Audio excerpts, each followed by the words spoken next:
job was to leave the game better than I came into it. You think Cheryl Miller is resentful for me that I had a league to play in?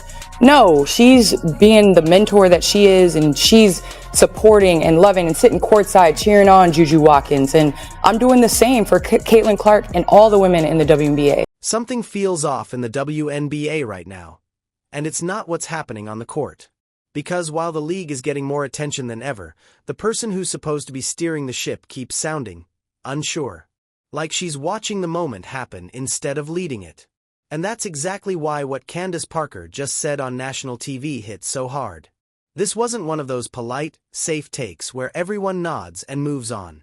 Candace came in with that calm, experienced confidence, like someone who's been in every kind of pressure, every kind of spotlight, and she basically made it clear. The league doesn't have a player problem. It has a leadership problem. And the wild part, she didn't even have to raise her voice. Because when Stephen A. brought up the thing everybody's been whispering, this idea that some veterans might be feeling a type of way about Caitlin Clark, Candace didn't hesitate. She didn't dodge. She didn't feed the drama.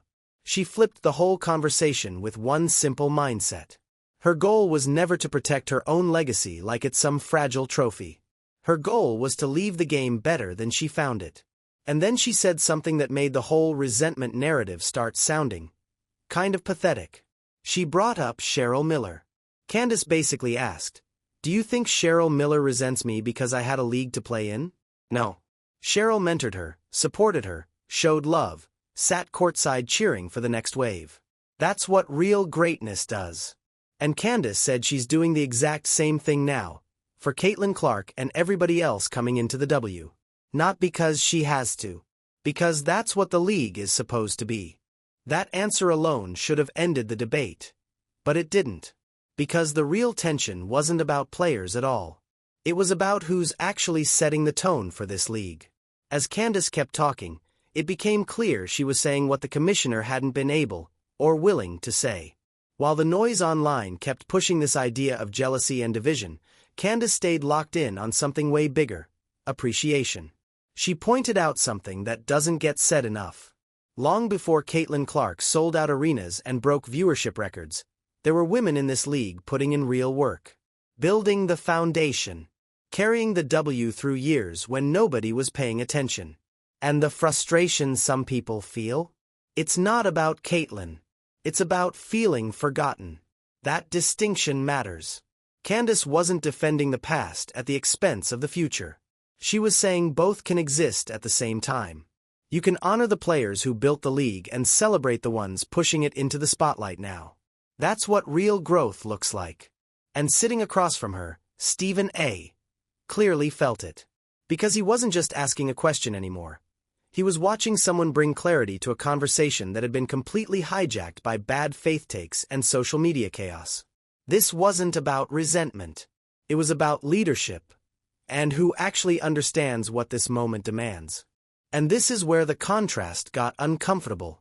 Because while Candace Parker was offering clarity, perspective, and actual solutions, the league's commissioner had been doing the opposite. Cathy Engelbert kept missing moments that demanded strength. Instead of stepping forward to define the narrative, she kept watering it down.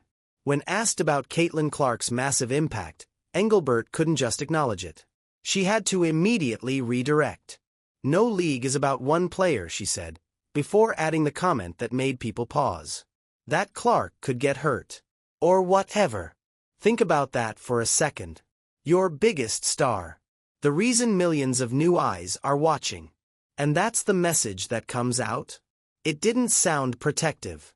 It sounded detached. And fans noticed. Because moments like that don't just disappear. They linger. They create doubt. They make people question whether the person in charge actually understands how fragile momentum can be, and how rare a moment like this really is. Meanwhile, Candace was saying the quiet part out loud. Growth doesn't happen by shrinking your brightest light. It happens when leadership knows how to protect it and use it to lift everyone else. That's why this wasn't just a bad quote. It was a signal. And if that comment raised eyebrows, what came next raised real concern. Because when the conversation shifted to the toxic behavior surrounding the league, the harassment, the ugliness online, the stuff players were clearly dealing with, This was the moment leadership needed to be firm, direct, unapologetic. Instead, Engelbert drifted. Rather than clearly condemning the behavior, she framed it as rivalry, as noise, as something that comes with growth. She even compared it to old-school NBA storylines, like it was all part of the game. But players didn't hear rivalry. They heard dismissal. The WNBA Players Association stepped in publicly, calling out the failure to protect the very people who make the league run. That almost never happens unless frustration has been building behind the scenes for a long time. And that's what made Candace Parker's presence hit even harder. Because she wasn't loud. She wasn't emotional. She didn't grandstand. She simply showed what leadership is supposed to sound like. You don't minimize real issues. You don't hide behind vague language. You don't wait for the storm to pass. You stand in front of it. And in that moment, the gap between who should be leading and who was leading became impossible to ignore. Candace didn't pretend the league is perfect. That's what made her words land. She acknowledged the noise, the rivalries, the conversations swirling online, but she drew a hard line on where it should stop. Keep it about basketball. 5 words. That was it. Not because rivalries are bad. Not because drama doesn't drive attention. But because when everything drifts outside the lines, the game itself gets lost. And once that happens, nobody wins. Candace made it clear she understands how growth really works. You can have storylines. You can have competition. You can even have tension. But leadership decides whether that energy builds something, or burns it down. And here's the thing. She wasn't speaking as a commentator. She was speaking as someone who's carried the league before. Someone who entered the W with impossible expectations, delivered on them, and still understands what it feels like to be under a microscope. That's why her support of Caitlin Clark felt genuine. Not forced. Not political. She sees Clark's rise as proof that the work mattered. That the sacrifices meant something. That the league is finally reaching the stage it's been fighting for. And honestly, that's the kind of perspective you only get from someone who's been through every version of this moment. If you're enjoying how this story's coming together and want more breakdowns like this, make sure you're subscribed, because moments like this don't happen often, and we don't skip over the details. And just when it felt like the message couldn't be clearer, the numbers entered the conversation. Because once you strip away the opinions, the debates, and the online noise, the numbers tell a story that's impossible to argue with. Viewership is up. Way up. National TV slots on ESPN and ABC aren't just symbolic. They're proof the league is finally being treated like a major product. And when the games are on, people are actually watching. Merchandise sales jumped by hundreds of %. Not a small bump. A surge. Caitlin Clark jerseys were moving at a pace the league had never seen before. She wasn't just the top-selling WNBA player. She was ranking alongside stars across all sports. That kind of impact doesn't happen by accident. And Candace knows this. She's not impressed by hype unless it's backed by substance. She's seen what real growth looks like. She lived through eras where the WNBA fought just to be visible, where exposure felt like a privilege instead of a guarantee. So when she talks about protecting this moment, she's not exaggerating. She's warning. Because momentum like this is rare. And once it's mishandled, it doesn't just pause, it disappears. And while fans were celebrating the numbers, behind the scenes, another moment quietly revealed just how disconnected leadership had become. This part didn't get as much attention at first, but it might say the most. Candace revealed that the league's long-awaited charter flight announcement, something players had been pushing for over a decade, dropped the same day she announced her retirement. Same day. After 16 years of sacrificing her body, winning championships, carrying the league through eras when resources were thin, she pressed send on her goodbye, and then watched the league celebrate a major player upgrade she would never benefit from. Was it intentional?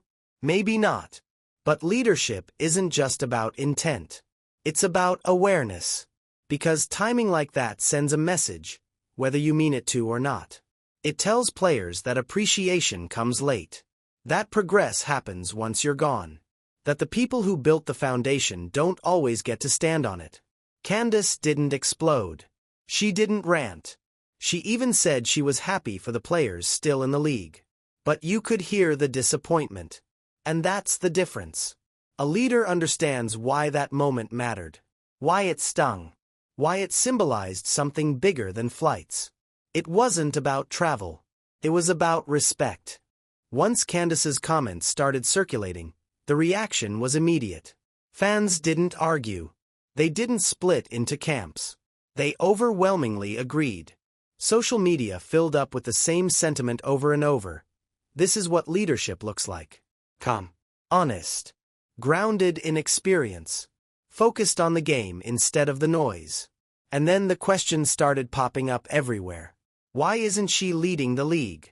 Because when a retired player sounds more prepared, more connected, and more in tune with the moment than the sitting commissioner, people notice. Especially fans who've been watching the WNBA long before the recent surge. For months, frustration had been building. Missed opportunities. Awkward statements. Moments that required strength but got hesitation instead. Candace didn't campaign for anything. She didn't position herself as an alternative. She simply spoke. And in doing so, she accidentally exposed how badly the league is craving someone who actually understands both where it's been and where it's trying to go.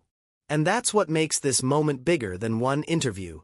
This isn't really about Candace Parker versus Cathy Engelbert. It's about a league standing at a crossroads. One path is about protecting optics, avoiding discomfort, and hoping momentum carries itself. The other is about vision, about recognizing once-in-a-generation players when they arrive, honoring the ones who built the foundation, and having the courage to lead through uncomfortable moments instead of shrinking from them. Candace Parker understands that balance because she was that moment once. She knows what it's like to carry expectations, to elevate a league, and to still make room for the next wave. That's why her defense of Caitlin Clark didn't feel performative. It felt earned. Caitlin Clark isn't just another rookie. She's a cultural shift. And moments like this don't come often. Mishandling them doesn't just slow growth. It risks losing it entirely. Candace showed the blueprint without asking for anything in return. The real question now is whether the league is paying attention. If you enjoyed this breakdown and want more real conversations about what's actually happening in basketball, make sure to like the video, drop your thoughts in the comments, and subscribe so you don't miss what's next.